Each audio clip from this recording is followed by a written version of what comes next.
ये crime scene है। अरे दादा कैमरा पीछे कर लो। इस सड़क के एक तरफ आप देख रहे हैं, कर लो थोड़ा पीछे कर लो। ये देख रहे हो माइक कहाँ घुसे रहे हैं? आप सब लोग अपने कैमरे में दिखाइएगा। रिपब्लिक माइक है। इस सड़क के एक तरफ 8 फुट ऊंची बैरिकेडिंग है, उसके ऊपर वायर लगी हुई है। इस सड़क के दूसरी तरफ भी बैरिकेडिंग है माइक नीचे कर दीजिए सब लोग यार। और इस सड़क की तीसरी तरफ भी इतनी बड़ी लोहे की बैरिकेडिंग है और इस गड्ढे के उस तरफ भी बैरिकेडिंग है। सीधे तौर पे दिल्ली पुलिस ने क्राइम सीन को फज किया है। क्राइम सीन के अंदर बदलाव करके खुल्लम खुल्ला फर्जीवाड़ा किया है सबके सामने। यहाँ पे बाइक वाला सिर्फ ऊपर से ही कोई हवाई जहाज से उसको फेंक देगा तो ही गिर सकता है। ये तो किसी भी बेसिक आदमी को समझ में आ रही है। उधर बैरिकेडिंग है, इधर बाउंड्री है, उधर बाउंड्री है, उधर बैरिकेडिंग है। तो क्या हवा से आ गया वो आदमी? क्या इतने कमीनेपन पर ठीक है किसी भी विभाग को गिरना चाहिए? इतने घटियापन तक क्या कोई सरकार गिर सकती है? सिर्फ इसलिए माइक ऊपर कर रही हैं। वो लड़का खुद ही मर गया।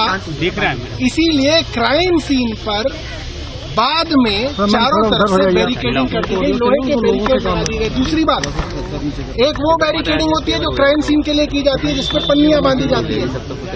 ये वो वाली बैरिकेडिंग नहीं है, ये वो बैरिकेडिंग है जो फर्जीवाड़ा करने के लिए बनाई गई, ये दिखाने के लिए बनाई गई कि साहब बैरिकेडिंग तो चारों तरफ लगी हुई थी। वो लड़का पागल था, उस लड़के का दिमाग खराब था, वो रोहिणी से यहाँ तक आ गया। फिर इनकी लोहे की बैरिकेडिंग उसने खोली, फिर वो बाइक लेके अंदर आया, फिर उसने बैरिकेडिंग बंद कर दी और फिर उसने कहा कि नहीं मैं अब इस गड्ढे में कूद के मरूंगा क्योंकि मुझे आशीष सूद को और रेखा गुप्ता को बदनाम करना है, क्योंकि मुझे सतीश गोलचा को बदनाम करना है। इसलिए मुझे अमेरिका के वो जो कहते हैं ना अंतर्राष्ट्रीय ताकतों ने पैसा दिया उसको, जॉर्ज सोरोस ने उसको पैसा दिया, इसलिए वो यहाँ आया और यहाँ पे इस गड्ढे में कूद के वो मर गया ताकि इन लोगों को बदनाम कर सके।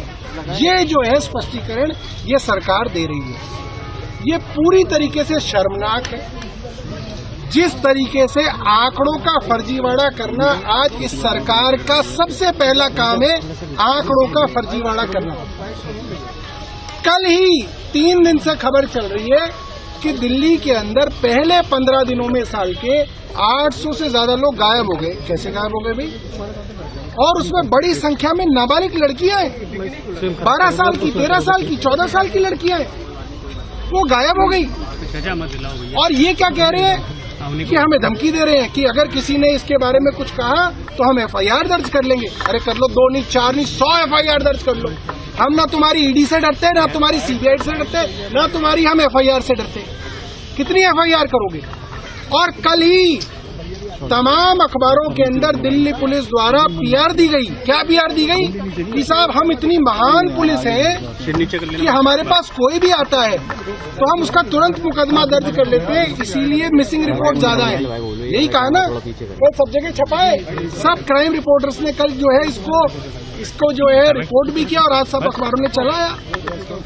और उस युवक कमल का दोस्त क्या कह रहा है कि रात को हम 6 थानों में गए, सुल्तानपुरी में गए, जनकपुरी में गए, मंगोलपुरी में गए, डाबरी में गए, पालम में गए, विकासपुरी में गए और हमारी रिपोर्ट दर्ज नहीं की गई।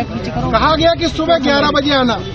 तो इससे पुलिस की सच्चाई पता चलती है कि रिपोर्ट दर्ज नहीं करते। देख रहे हो ये नहीं दर्ज करते भाई। मैं अपने इलाके के अंदर 10-11 साल राजनीति कर चुका हूँ। गरीब लोग जिनकी लड़कियां गायब हो जाती हैं वो 100 चक्कर लगाते हैं थाने में, तब जाके रिपोर्ट दर्ज होती है। जब किसी से सिफारिश करते तो करते ही नहीं रिपोर्ट दर्ज। ये जो 800 लोगों की ऐसी घटनाओं को कैसे रोका जाएगा सर? आप देखिए, मैं आपको सिर्फ एक बात कहना चाहता हूँ, मिल नहीं रहा। आप मेरी बात सुनिए। आप सब लोग बाइक पे चलते हो, आपको कैमरे में अरे कहाँ माइक उठा रहे हो ऊपर? कोई कार में भी चलता है। यार नीचे कर लो माइक यार। मुंह पे आ रहा है पूरा। यहाँ पे मरने वाला आप भी हो सकते थे, मैं भी हो सकता था, मेरा बेटा भी हो सकता है, आपकी बेटी भी हो सकती है, गायब होने वाली भी आपकी बेटी हो सकती है, मेरी बेटी भी हो सकती है। हम लोग ये देख रहे हैं, एक लड़का नोएडा में मर गया तो 2 दिन बाद दूसरे राज्य गुड़गांव के अंदर रेस्टोरेंट की सीसीटीवी इमेज ले आए, फुटेज ले आए कि साहब ये लड़का यहाँ पे जो है पार्टी कर रहा था। ये लोग इतने कमीने हैं, इतने घटिया हैं कि ये एक बाप का लड़का मर गया, उसकी सीसीटीवी फुटेज दूसरे रेस्टोरेंट से ले आए, दूसरे राज्य से ले आए कि साहब ये पार्टी कर रहा था तो इसको तो मरना ही था।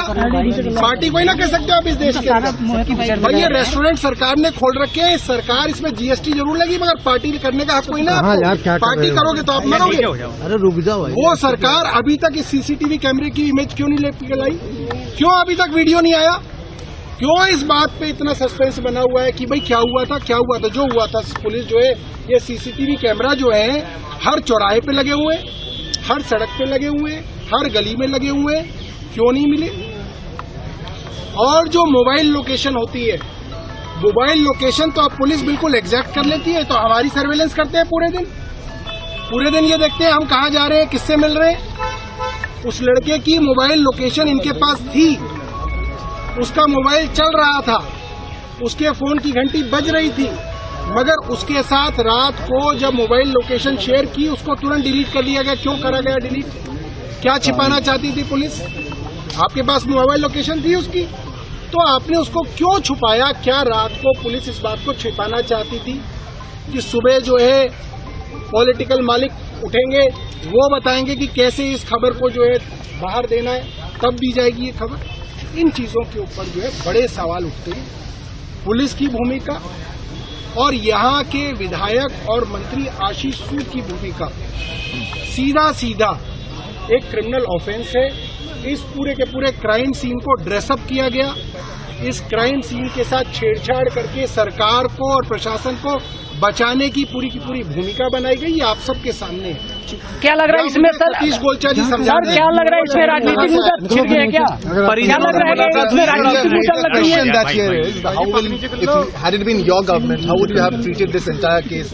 There was negligence definitely from the authorities' point of view, even from the police point of view. How would you have treated it differently? I was the person who was heading a full यही चीज जब मैं करूंगा तो बुरा लगेगा। like Rekha Gupta is heading today. We would have suspended the police commissioner Satish Golcha. निकलने दो।